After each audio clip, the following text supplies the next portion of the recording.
이 건축이 난 집이라는 내가 아닌 건축주가 와서 쉴 수 있는 공간, 그 집을 짓고 싶은 게 목표고 그렇게 지어가려고 노력을 하고 있습니다. 나는 그런 집을 원합니다. 안녕하세요. YH 대표 유성환이라고 합니다. 경남 남해 삼동면에 있는 현장을 소개시켜 드리려고 합니다.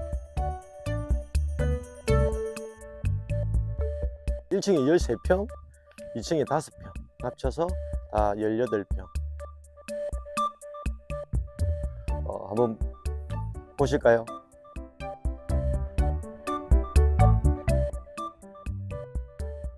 이 집은 순천에 계신 건축주분께서 주간에 와서 편하게 쉴 수 있는 집을 지어달라고 말씀을 하셨습니다. 따뜻한 집을 원하고 애들하고 편하게 쉴 수 있는 집을 원했기 때문에 거기에 맞춰서 건축을 하게 되었습니다. 지금 원 기초는 지금 보시면 여기까지, 실제 지혜돼서 한 50cm, 왜냐면 여기서 여기까지가 지금 한 350 정도 되고 밑에 저희가 콘크리트를 150 정도 쳤기 때문에 지혜돼서 500 정도 보시면 됩니다. 동결 심도라는 게 있습니다. 그 기초가 땅 속으로 들어가는 동결 심도, 그게 지역마다 조금씩 다 다릅니다. 여기는 300 정도 됩니다. 땅 밑으로 300이 더 내려가 있죠. 그래서 밖에서 봤을 때 기초 높이는 800 정도가 됩니다. 내진 설계라고 하죠. 거기에 맞게끔 공사를 합니다. 옛날보다 많이 보강이 되고 강화가 됐기 때문에 지금은 기초 자체를 아주 튼튼하게 하고 있습니다. 지금은 그 어떤 집을 지어도 내진 설계는 다 해야 됩니다. 그럼 그 내진 설계에 맞게 공사를 해야 되겠죠. 정화조, 기초는 이제 땅에서 한 50cm까지 모든 게 다 건축비에 포함이 되어 있습니다. 그리고 지금 보시면 외부에 마당에 이제 콘크리트를 쳤는데 그 물량 비용이나 인건비 그런 금액만 받고 저희가 시공을 해드립니다. 여기 보면 펜스도 시공이 되어 있지만 펜스 그 자재비랑 여기에 순수 들어가는 인건비 그렇게 해서 시공을 해드리고 있습니다.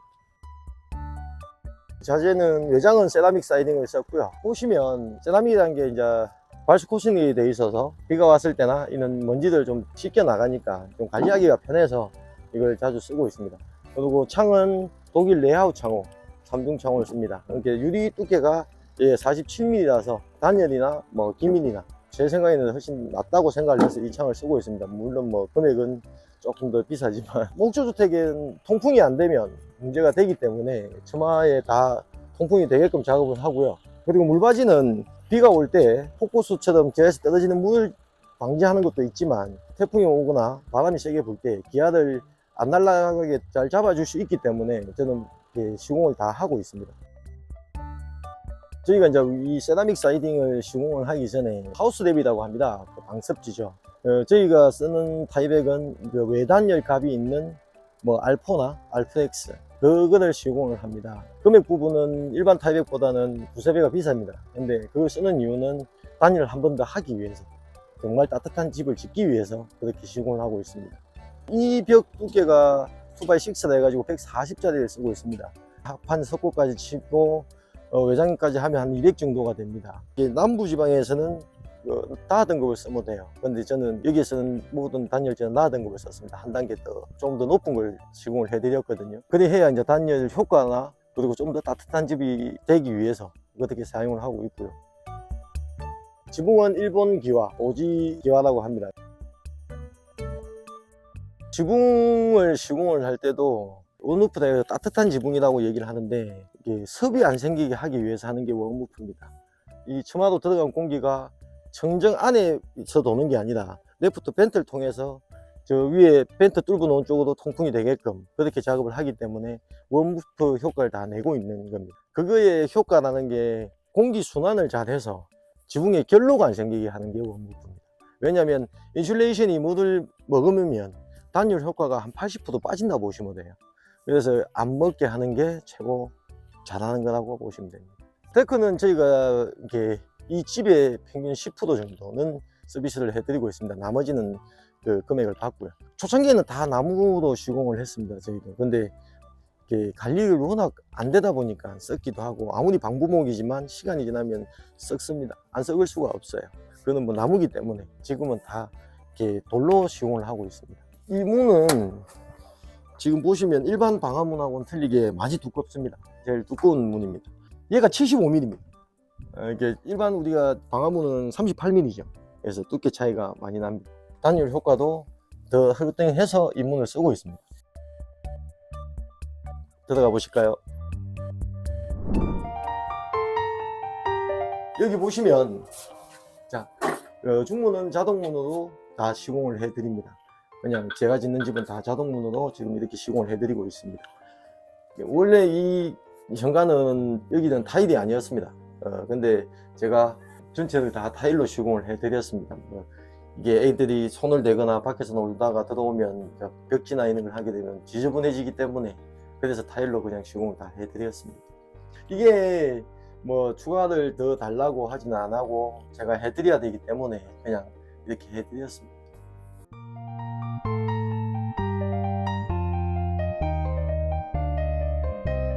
1층은 화장실, 그리고 이제 계단 밑에 창고, 그리고 이제 주방, 그리고 교실.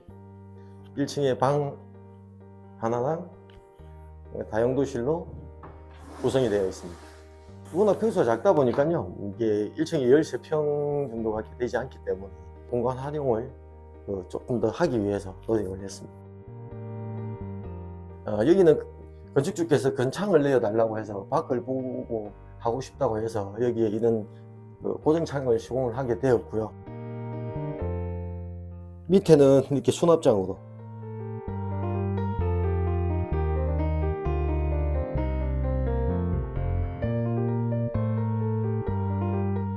여기는 애기방.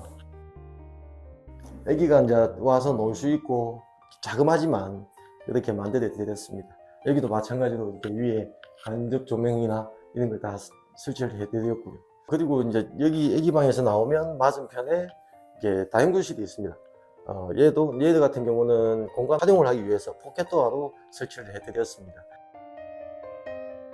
여기는 특이하게 화장실이 따로 있지만 건축주께서 변기를 하나 놔달라 이렇게 요청을 하셔서 여기 다용도실에 변기를 설치하게 되었습니다. 이거는 추가금 없이 저희가 다 설치를 해 드렸습니다. 여기는 보일러실 겸 세탁실 겸 보시면 단열 방화문입니다. 잠금장치는 다 디지털로 설치를 해 드렸습니다. 추가금 없이 다 저희가 설치를 해 드렸습니다. 주방은 한샘 싱크로 시공이 되었고요. 주방 이 부분은 저희 공사 금액에서는 포함이 되지 않습니다. 근데 이제 저희가 한샘 가맹점도 갖고 있었고 하다 보니까 그냥 소비자 가격에서 20% 할인된 금액에 얘기를 해드리고 건축주가 직접 그 한샘에다가 돈을 주시고 설치를 하게 됩니다. 후드나 수전이나 이런 부분들까지 다 포함해서 20% 할인을 받아 드립니다. 아주 저렴하게 할 수 있도록 저희가 도움을 드리고 있습니다. 선반도 건축주의 요청으로 다 이렇게 직접 시공을 해 드렸고요. 창도 마찬가지겠지만 이렇게 열 수도 있지만 창은 한기가 주 목적이기 때문에 이렇게 한기를 하면 전혀 불편함이 없이 사용을 하실 수 있고요. 여기서 조리를 하시고 음식을 하시면 튀니까 전체 벽 다 아예 타일로 시공을 해 드렸습니다. 천장을 보시면 빙 둘러서 이제 간접 조명을 넣어 드렸고요. 매입등으로 그냥 깔끔하게 정리를 해 드렸습니다. 여기 지금 이 청구가 실제로 2720입니다. 제가 키가 176인데 이렇게 써보시면 이게 한 2300 정도 되지 않습니까? 시공하는 집들은 다 2720으로 시공을 해드리고 있습니다. 그리고 천정에 지금 보시면 에어컨, 천정형 에어컨을 여기는 사용을 했습니다. 이거 같은 경우도 건축주가 하시는데 저희가 이제 업체 선정을 하고 금액 부분을 좀 더 작게 저렴하게 넣을 수 있게끔 그렇게 작업을 해드리고 있습니다. 이게 폴리싱 타일로 전체 다 거실, 방 시공을 해드렸고요. 아시다시피 이게 마루보다는 타일이 더 비쌉니다. 근데 그거 추가금 없이 다 시공을 해드렸습니다. 기초 칠 때 밑에 스티로폴 100mm가 들어가게 되어 있습니다. 그 100mm를 넣고 방통을 치기 전에 또 스티로폴 50mm를 넣고 그러고 나서 방통을 쳐서 시공을 하기 때문에 원래 단열은 100mm입니다. 근데 저희가 이제 바닥은 150mm 스티로폴을 사용했다 보시면 됩니다. 여기 보시면 저희가 이제 합지지만 실크처럼 다 시공을 합니다. 목조는 실크를 사용을 하지는 않습니다. 왜? 통풍 때문에요. 저희가 시공을 할 때 석고만 치는 게 아니라 안에 합판, 석고, 그리고 이제 도배를 하게 됩니다. 근데 시공을 할 때 보시면 이게 도배지가 떠 있습니다. 실크처럼 안에 부직포를 한번 바르고 그 위에다 시공을 하기 때문에 면이 깨끗하게 나오죠. 여기 보시면 거실 부분도 반매립이라 그러죠. 벽을 이 부분을 파서 이렇게 선반을 만들어 드렸고요. TV 같은 경우도 반매립으로 저희가 시공을 다 해드렸습니다. 저는 이 집을 지을 때 목조주택에 기본적으로 지켜야 되는 것들이 있습니다. 철물, 집을 흔들림이나 뒤틀림을 막기 위해서 그 반도 철물이라고 이렇게 띠처럼 된 게 있습니다. X자로 이렇게 벽에다가 그런 철물이 있습니다. 탑이라고 하죠. 그 벽체 제일 꼭대기 올라가는 나무, 벌어지거나 이게 틀리지 말라고 쳐는 HP 철물이 있습니다. 그러니까 그걸 다 박아서 이게 벌어지는 것도 막아주고 이렇게 틀리는 것도 막아주게끔 이런 모든 철물을 다 쓰고 있습니다. 그래야 목주택이 사람들이 봤을 때 아 좋다고 느끼고 그래야 사람들이 이런 집을 짓지 않겠냐. 화장실에 보시면 화장실 이게 방수라는 게 이 화장실 방수를 할 때도 제가 하는 방식으로 하면 정말 FM으로 한다라고 말씀을 하세요. 근데 제가 이 FM인지 아닌지 잘 모르겠습니다. 저는 이 집을 지을 때 그 난방이 안 깔리는 데는 단 한 군데도 없습니다. 현관, 다용도실, 화장실, 그리고 방은 당연히 깔아야 되는 거고 전체를 다 난방을 시공을 해드립니다. 현관에 들어갔을 때 좀 춥지 말라고, 훈기가 있으라고, 그래서 현관까지 난방을 다 설치를 해드립니다. 여기 난방을 깔고 우리가 저 방바닥을 이렇게 미장을 해서 깨끗하게 닦고 나면 여기다가 그레이스 담수 시트를 가지고 방수를 해요. 아니면 PVC 시트가 있습니다. 방수용. 그걸 시공을 하고 나면 인텔로라고 집 안에 시공하는 게 또 따로 있습니다. 그걸 천정까지 다 시공을 해드리고 그러고 나서 밖에처럼 똑같이 여기도 레일 스크린 작업을 합니다. 세면보드를 시공을 하고 그 위에다가 아쿠아 디펜사라는 방수 프라이머가 있습니다. 그걸 다시 발라서 타일을 시공하게 되죠. 이게 화장실 방수를 할 때 그렇게 2중 3중을 해야 된다고 생각을 해요. 1층이든 2층이든 하자가 생기는 게 목조는 집이 한 5mm 정도 처집니다. 나무 수축폭 때문에.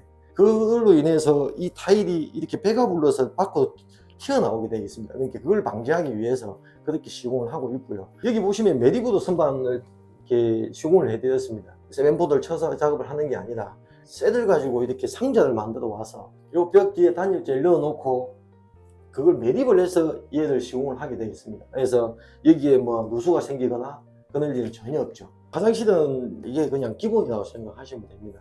그냥 젠다일 놓고 얘 밑에 없는 백부치 세면대 시공을 하고 연기는 안으로 들어가게끔 작업을 하고요. 슬라이드 수납장 겸 그걸로 하고 건축주가 이렇게 가서 직접 가서 내가 이걸 해달라 이렇게 말씀을 하셔서 이렇게 시공을 다 해드렸습니다.